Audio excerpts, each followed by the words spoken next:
9 Juni 2012, UNESCO telah menetapkan Subak sebagai warisan dunia. Nama yang diberikan oleh UNESCO untuk warisan tersebut adalah warisan budaya orang Bali, yaitu Subak sebagai manifestasi dari Trihita Karana. UNESCO mengkategorikan Subak sebagai lanskap budaya karena dibentuk dari perpaduan antara perilaku manusia dan alam. Berdasarkan kategori tersebut, Subak lebih dikenal dengan lanskap budaya Subak. Kita ingin juga luruskan yang mendapatkan ini UNESCO itu bukan saja Jatiluwe, tapi Subak Caturangga yang 20 Subak itu yang ada di Jejar Kemiri, Batu Karu. Jatiluwe cuma sebagai ikon saja, seperti itu. Jatiluwe sebagai warisan budaya dunia, pertama itu yang paling menarik sebenarnya kan dari segi budaya Subaknya itu. Yang kedua itu dari topografinya sebagai sawah yang membentuk terasering itu kira-kira. Kemudian dari segi budayanya kegiatan-kegiatan Subak yang berbasis budaya itu kira-kira yang menarik kemudian aktivitas petaninya itu juga mungkin sebagai daya tarik wisata daripada Subak Jatiluwe. Subak merupakan organisasi tradisional para petani di Bali yang memiliki tujuan utama untuk berbagi tanggung jawab dalam pengelolaan irigasi air dan pola tanam padi di sawah. Subak merupakan suatu kumpulan petani sebenarnya, yang suaknya itu mungkin adik bisa baca di buku-buku, banyak itu literatur. Tapi pada intinya itu adalah kumpulan orang-orang petani yang membentuk suatu organisasi yang namanya Subak di Bali. Kalau di luar Bali mungkin Gapoktan atau Poktan. Gitu. Subak sebagai organisasi di Bali memiliki 5 fungsi penting. Yang pertama, untuk kegiatan upacara keagamaan. Yang kedua, pembagian dan pendistribusian air irigasi. Yang ketiga, operasional dan pemeliharaan air irigasi. Yang keempat, mobilisasi sumber daya. Dan yang terakhir, untuk penanganan konflik. Subak juga dapat meningkatkan kearifan lokal dan mensejahterakan koperasi unit desa yang ada. Jadi pada intinya, Subak memiliki manfaat yang sangat besar di dalam bidang pertanian, khususnya bagi para petani dalam mengairi lahan pertaniannya. Satu manfaat itu yang dirasakan adalah kebersamaan di dalam kita suatu organisasi untuk kapan mulai dan kapan panen. Di samping itu pula bagaimana hubungan Subak dengan pemerintah, kan seperti itu. Jadi kalau suatu Subak, mereka semua punya pengurus, jadi pengurus ini yang melaksanakan tugas untuk hubungan ke pemerintah maupun instansi lain.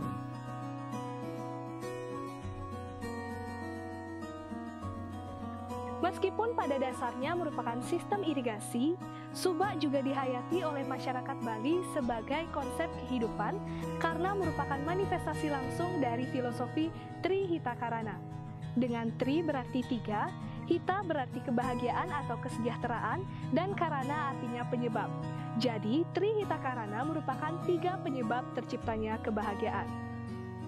Ketiga hal tersebut diaplikasikan dalam sistem Subak sebagai parahyangan, yaitu hubungan yang harmonis antara manusia dengan Tuhan, pawongan, yaitu hubungan yang harmonis antara manusia dengan sesamanya, dan yang terakhir adalah palemahan, yaitu hubungan yang harmonis antara manusia dengan alam dan lingkungan.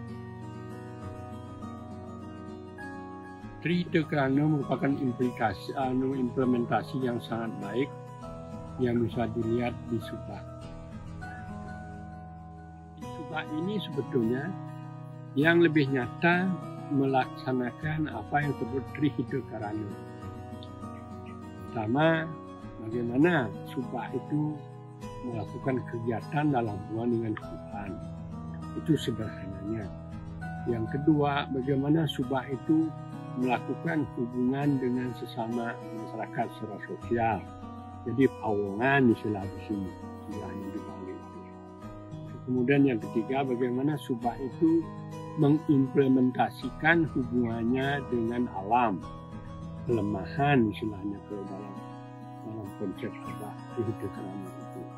Jadi ini saya kira bukan hanya menarik bagi kita di Bali atau di Indonesia, tapi anak-anak sudah tahu itu bahwa dunia sudah mengetahui dan memang menganggap itu suatu hal yang luar biasa. Yang lain, kalau hubungan dengan secara sosial dengan pawongan itu, jadi petani itu selalu gotong royong membersihkan saluran atau yang lainnya itu selalu dikerjakan dengan gotong royong. Biar saya tidak lupa, dalam mengerjakan sawah pun itu ada dua macam.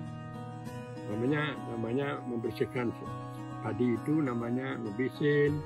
Di saat ini ngebisin namanya itu, ada bilang menjukut juga tanah yang lainnya. Itu satu biasanya kita gotong royong, ya, dua dengan ngupahin orang, dengan membayar orang. Parahyangan dapat dilihat dari ritual-ritual yang dilaksanakan dalam kegiatan pertanian. Misalnya adalah ritual Mapagtoye.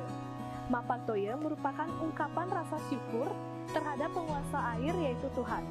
Ritual ini juga bermakna untuk memohon izin agar diberikan air yang melimpah untuk kesuburan tanaman pertanian.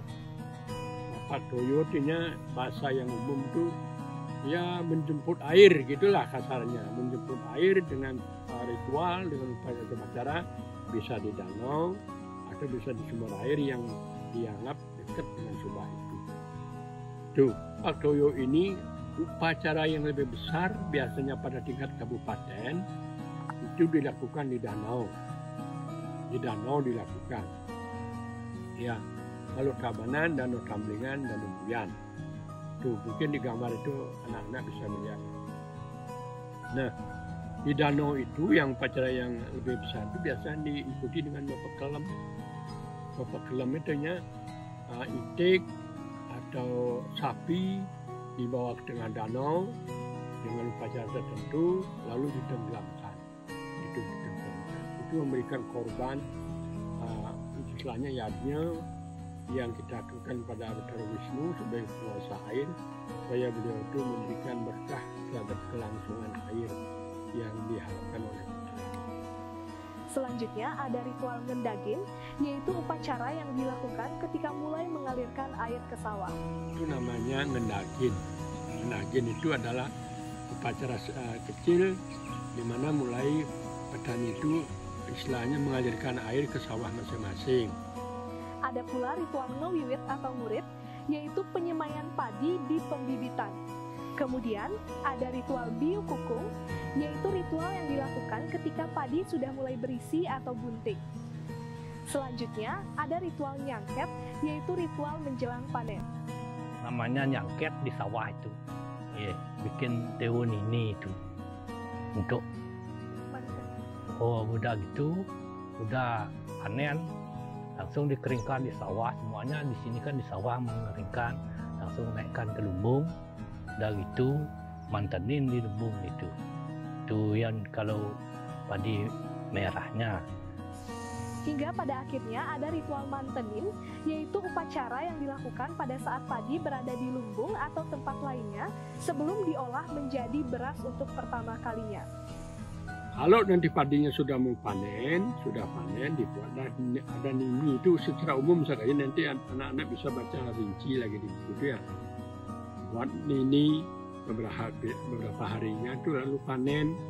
Nah, nini itulah simbol daripada simbolisasi daripada Sang Hyang Sri Dewi. Selain itu, terdapat pula ritual nuunan tain asep, yaitu membakar beberapa bulir padi, kemudian abu dari padi tersebut dihanyutkan di tepi sungai. Kalau sebelum nuunan tain asep tidak boleh itu padi itu dimakan, itu di berasnya harus nuunan tain asep dulu. Udah gitu baru diturunkan bisa dimakan untuk konsumsi gitu ya. Secara keseluruhan terdapat 15 ritual dalam satu periode pertanian. Dalam upacara berkelompok terdapat ritual musabe, yaitu upacara menjelang panen yang dilakukan oleh seluruh anggota Subak. Udah itu udah padinya kuning, mesabo untuk dibedugul dulu, langsung ke sawah-sawah semuanya, baru bisa panen. Ketentuan dasar berupa parahyangan, pawongan, dan palemahan ini tertuang dalam hukum atau peraturan tertulis tradisional yang dikenal dengan nama awig-awig. Dalam awig-awig ini tertuang tata cara pengelolaan subak, serta proteksi dan konservasi tradisional terhadap properti budaya dan alam di area subak. Dalam awig-awig ini juga mengatur tentang hak dan kewajiban dari anggota subak.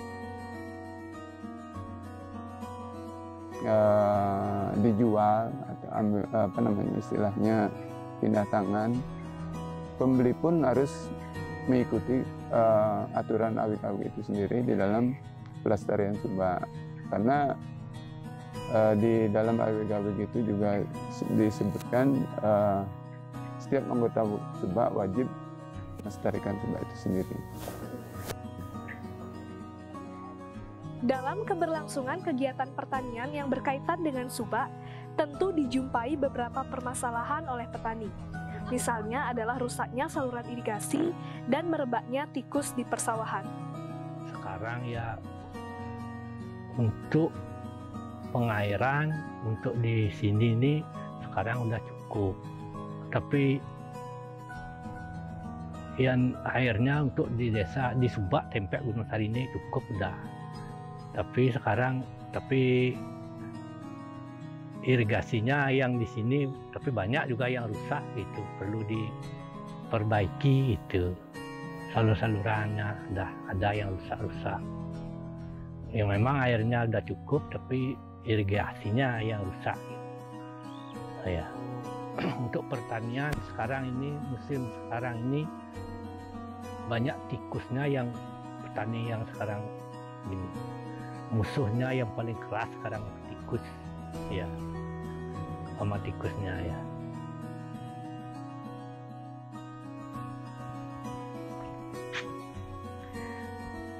Upaya untuk mengatasi permasalahan hama di kawasan Subak Catur Angge Batukaru lebih mengutamakan penggunaan bahan-bahan alami yang ramah lingkungan. Tetapi tidak sedikit pula petani yang menggunakan bahan kimia untuk mengatasi permasalahan tersebut, yang jika dibiarkan dapat merusak ekosistem yang ada. Pada umumnya, masyarakat di Bali untuk mengatasi permasalahan hama dilakukan upacara Nangluk Merana atau Meretaka Merana. Tujuan upacara ini adalah untuk menyucikan roh hama atau penyakit ke asalnya agar tidak menjelma menjadi pengganggu dan perusak tanaman. Pada beberapa kawasan dilakukan upacara Ngaben Bikul dengan tujuan untuk menyucikan roh tikus agar tidak menjelma menjadi binatang perusak dan pengganggu tanaman padi. Anjuran kita kan pertama itu budidaya tanaman sehat. Hanya budidaya tanaman sehat itu dari pemilihan bibit harus bagus. Bibit yang menggunakan label. Kemudian dari segi pengolahan tanah, itu kalau pengolahan tanah yang bagus itu misalnya 2 kali bajak terus dihaluskan, terus dicacah, dihaluskan, baru ditanam gitu. Kemudian dari segi pengairan juga gitu.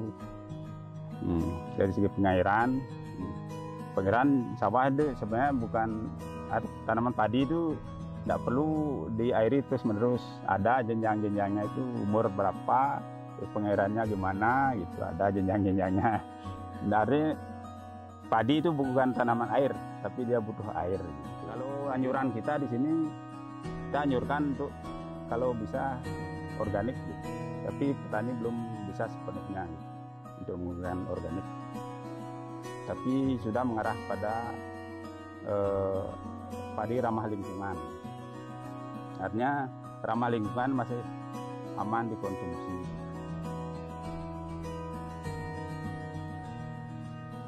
Dengan demikian, Subak memiliki hubungan yang erat dengan kehidupan pertanian. Untuk itu, budaya Subak harus dijaga dan dilestarikan agar tidak terkikis dan dapat dinikmati oleh generasi-generasi berikutnya.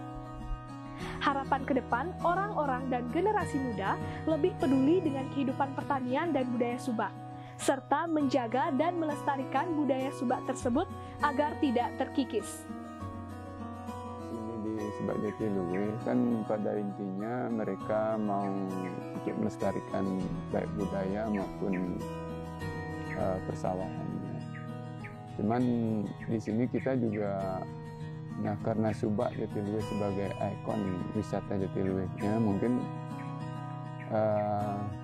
kita mendapat perhatian lebih dari pemerintah, sehingga di sini ada timbal balik daripada kita dilestarikan dan mendapat tambahan lah dari pendapatan tidak hanya pertanian. Pesan dari Bapak dari ke masyarakat itu supaya ya tetap seperti ini aja gitu, ya supaya enggak ada fungsi, karena kita harus jaga supaya lestari juga gitu aja. Kalau untuk di Tempek Gunung Sari ini banyak juga generasi mudanya ada jadi petani itu. Umur 30-an itu dia mau bekerja gitu. Dari dulu kan karena dia keluar di hotel, di restoran kerja, kadang udah pulang dia mau dia bertani gitu. Udah banyak ya, kalau untuk di Gunung Sari ini udah banyak petani muda-muda gitu. Pesan saya terutama kan untuk ya semacam generasi muda kayak adik-adik ini, artinya kalau bukan kita siapa lagi kan gitu. Siapa lagi. Nah, caranya gimana? Pertama itu kita mencintai dulu sawah kita, alam kita, desa kita, itu pertama. Kalau kita tidak mencintai alam kita, desa kita, nanti setelah tamat sekolah paling cari kerja di kota. Karena kita selalu berpikir jadi petani itu tidak eksis gitu. Anak-anak semuanya, jadi mari pelajari tentang Subak ini dan cintai Subak ini sebagai warisan budaya nenek moyang kita, khususnya Jatiluwe sudah dijadikan warisan budaya dunia yang dengan tema, dengan slogan belajar dari masa lalu, membangun masa depan. Jadi karena Subak itu mempunyai nilai-nilai kearifan lokal jenius yang memang luar biasa. Juga dalam beberapa urian UNESCO itu Outstanding Universal Value. Sudah baca itu. Tujuan akhir bertani bukanlah menumbuhkan tanaman, tetapi menjaga kehidupan.